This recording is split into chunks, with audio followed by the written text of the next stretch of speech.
કેન્દ્ર સરકાર અને રાજ્ય સરકારની કલ્યાણકારી યોજનાઓનો લાભ છેવાડાના ગ્રામજનો સુધી પહોંચે તેવા આશયથી સુરત જિલ્લાના ઓલપાડ તાલુકાના કમરોલી ગામ ખાતે વન અને પર્યાવરણ રાજ્યમંત્રી મુકેશભાઈ પટેલની ઉપસ્થિતિમાં વિકસિત ભારત સંકલ્પ યાત્રા યોજાઈ હતી। સંકલ્પ યાત્રા રથનું ભવ્ય સ્વાગત કરી ગ્રામજનોએ વિકસિત ભારતની પ્રતિજ્ઞા લીધી હતી। સરકારની યોજનાના પ્રદર્શન સ્ટોલ દ્વારા નાગરિકોને કેન્દ્ર અને રાજ્ય સરકારની વિવિધ યોજનાઓની જાણકારી તેમજ નવા લાભાર્થીઓની નોંધણી કરવામાં આવી હતી।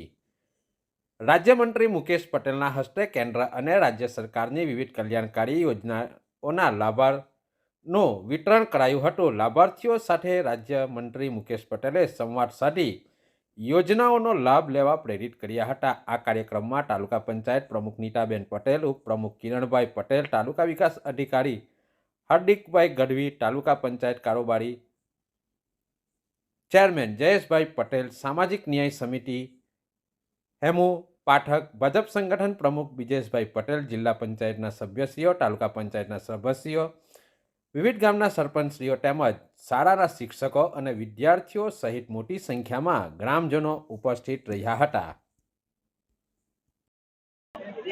ભારત વિકાસ સંકલ્પ યાત્રા ઓલપાડ તાલુકાના કમરોલી ગામમાં આવી છે। ત્યારે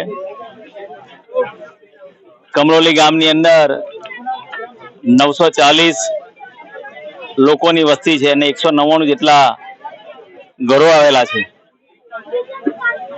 આ મોદી સાહેબની ગેરંટી વાળી ગાડી જ્યારે કમરોલી ગામમાં આવી ત્યારે અહીંયાના તમામ લોકોએ લગભગ 1695 જેટલી અલગ અલગ યોજના લાભાર્થીઓએ અલગ અલગ યોજનાનો આ લાભ આ ગામની અંદર મળ્યો છે અને બાકી રહેલા જે લાભો છે તે આજે મોદી સાહેબની ગેરંટી વાળી ગાડી જ્યારે ગામમાં આવી છે ત્યારે લાભો મળવાના છે।